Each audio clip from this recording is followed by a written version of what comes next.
धाराशिवच्या येरमाळामधल्या येडेश्वरी देवीच्या जत्रेला सुरुवात। देवीच्या दर्शनासाठी हजारो भाविक येरमाळ्यात दाखल। भाविकांच्या स्वागतासाठी प्रशासन सज्ज। कोल्हापूरमध्ये ज्योतिबाच्या चैत्र यात्रेचा आज मुख्य दिवस। ज्योतिबाच्या दर्शनासाठी लाखो भाविक ज्योतिबा डोंगरावर दाखल। यावर्षी पाऊस चांगला व्हावा, रोगराई येऊ नये यासाठी भाविकांचं देवाला साकडं। महाराष्ट्राचं कुलदैवत असलेल्या जेजुरीच्या खंडेरायाची चैत्र पौर्णिमा यात्रा सुरू। भाविकांकडून कुलधर्म कुलाचार करत येळकोट येळकोट जय मल्हारचा गजर, सदानंदाचा येळकोट असा खंडोबाचा जय जयकार। जळगावच्या रोटवद इथे हनुमान जयंती निमित्त मारुती मंदिरात भाविकांची गर्दी। नवसाला पावणाऱ्या रोटवद हनुमान मंदिरात भजन कीर्तन आणि महाप्रसादाचं आयोजन। रायगडमध्ये हनुमान जयंती सर्वत्र साजरी। जिल्ह्यातल्या विविध ठिकाणी मारुतीच्या दर्शनासाठी भाविकांची गर्दी। हनुमानाचं जन्मगाव असलेल्या नाशिकच्या अंजनेरी पर्वताच्या पायथ्याशी असलेल्या सिद्ध हनुमान मंदिरात पहाटेपासूनच भाविकांची गर्दी। मंदिराला आकर्षक फुलांची सजावट। स्वामी शांतिगिरी महाराजांच्या प्रमुख उपस्थितीत हनुमान मंदिरात जन्मोत्सव सोहळा। हनुमान जन्मोत्सवानिमित्त बुलढाण्याच्या नांदुरा इथं जगातील सर्वात उंच आणि विशालकाय 107 फूट उंच हनुमान मूर्तीला जलाभिषेक करण्यात येणार। नांदुरामधल्या बालाजी ट्रस्टच्या वतीनं हनुमान जन्मोत्सवानिमित्त विविध धार्मिक कार्यक्रमांचं आयोजन। हनुमान जन्मोत्सव निमित्तानं गोंदियामधल्या प्रसिद्ध हनुमान मंदिरात हनुमानाला दुग्ध अभिषेक आणि पंचामृत स्नान। हनुमानाच्या दर्शनासाठी पहाटे 5 वाजल्यापासून भक्तांच्या रांगा। अहमदनगर जिल्ह्यातल्या संगमनेर शहरामध्ये हनुमानाचा रथ ओढण्याचा मान महिलांना। ब्रिटिश काळापासूनची परंपरा। रथयात्रेदरम्यान पोलिसांना ही विशेष मान।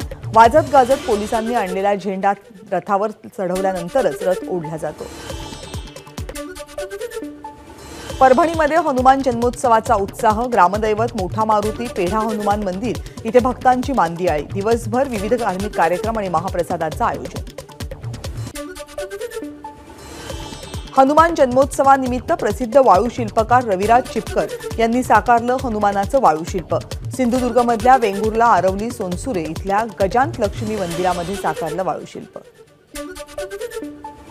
वसईचे चित्रकार कौशिक जाधव यांनी हनुमान जन्मोत्सवानिमित्त तुळशीच्या पानावर रेखाटलं रामभक्त हनुमानाचं चित्र।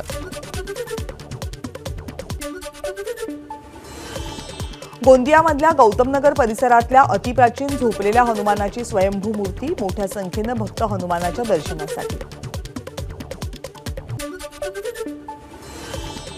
भंडाऱ्यामध्ये हनुमान जयंती उत्साहात साजरी। दर्शनासाठी भाविकांच्या रांगा।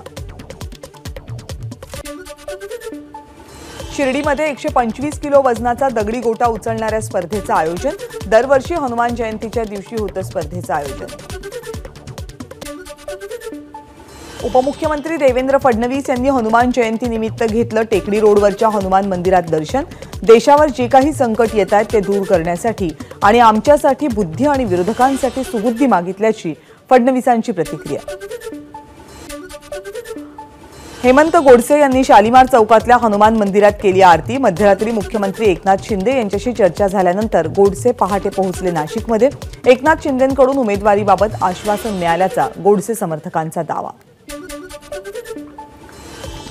हनुमान जयंतीनिमित्त सुप्रिया सुळेंनी घेतलं बारामतीतल्या कन्हेरीच्या मारुतीरायांचं दर्शन। मावळचे लोकसभेचे महाविकास आघाडीचे उमेदवार संजोग वाघेरे यांचं खासदारकीसाठी काळभैरवनाथाला साकडं। उमेदवारी अर्जासह वाघेरेंकडून काळभैरवनाथाला घातलं साकडं। महाविकास आघाडीचे उमेदवार निलेश लंकेंनी अहमदनगरचं ग्रामदैवत श्री विशाल गणपती मंदिरात घेतलं दर्शन।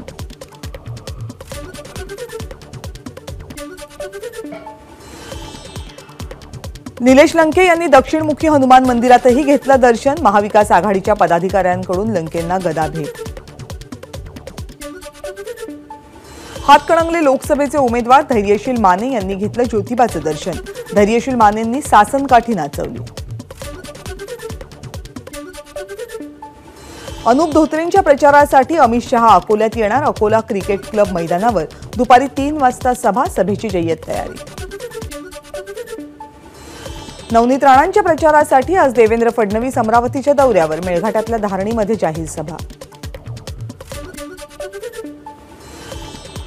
अनंत गीतेंच्या प्रचारासाठी शरद पवार आज रायगडच्या दौऱ्यावर. माणगावमधल्या मोरबेमध्ये सभेचं आयोजन. सुनील तटकरेंच्या बालेकिल्ल्यात पवार काय बोलणार याकडे सगळ्यांचं लक्ष. तटकरे यांचे बंधू अनिल तटकरेही सभेला राहणार उपस्थित. उद्धव ठाकरे यांची आज परभणी लोकसभा मतदारसंघात सभा. ठाकरे गटाचे उमेदवार संजय जाधव यांच्या प्रचारार्थ सभा घेणार. संजय जाधव यांच्या विरोधात महायुतीकडून महादेव जानकर यांचं आव्हान. काँग्रेसचे नेते राहुल गांधी उद्या अमरावती आणि सोलापूरमध्ये घेणार सभा.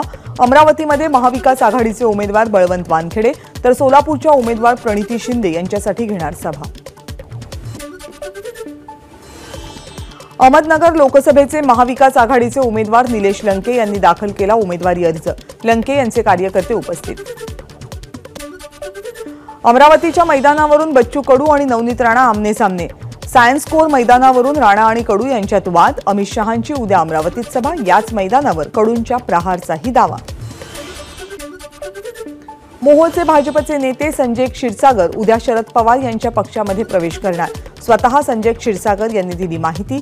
भाजपमध्ये अपमान झाल्याचा आरोप. संजय क्षीरसागर हे उपमुख्यमंत्री देवेंद्र फडणवीसांचे निकटवर्तीय म्हणून ओळखले जातात.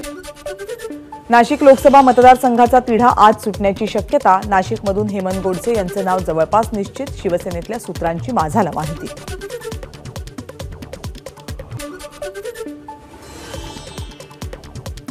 शिवसेनेचे आमदार रवींद्र वायकर रात्री उशिरा मुख्यमंत्री शिंदेंच्या भेटीला. वायकर हे मुंबई उत्तर पश्चिममधून अमोल कीर्तीकर यांच्या विरोधात निवडणूक लढवायला इच्छुक. उद्धव ठाकरे यांनी सिंधुदुर्ग दौऱ्याच्या वेळी उपमुख्यमंत्री देवेंद्र फडणवीसांवर जर टीका केली तर परत जायचा रस्ता कुठून जातो ते मी दाखवतो. केंद्रीय मंत्री नारायण राणेंचा उद्धव ठाकरेंना इशारा. नारायण राणेंच्या पत्नी नीलम राणे सुद्धा प्रचारात उतरणार. दक्षिण रत्नागिरीमध्ये 26 एप्रिलला 9 कॉर्नर सभा घेणार. संभाजीनगर लोकसभेचे उमेदवार मंत्री संदीपान भुमरे यांच्या संपत्तीमध्ये 2.5 पटीनं वाढ. भुमरेंकडील मालमत्तेचं बाजार मूल्य 5 कोटी 70 लाखांच्या वर. विरोधी उमेदवार चंद्रकांत खैरेंकडे 8 कोटी 83 लाखांची संपत्ती. बीडमध्ये महाविकास आघाडीचे उमेदवार बजरंग सोनवणे यांच्या संपत्तीमध्ये 63% वाढ. सोनवणेंची एकूण संपत्ती 28 कोटी 92 लाख रुपये. विशाल पाटील यांनी औदुंबरमधल्या दत्त मंदिरामध्ये फोडला प्रचाराचा नारळ. दत्तांच्या पादुकाचं दर्शन घेऊन केली प्रचाराला सुरुवात. पलूस तालुक्यातल्या पुणदी इथल्या मारुतीचंही घेणार दर्शन. एबीपी माझा, उघडा डोळे बघा नीट.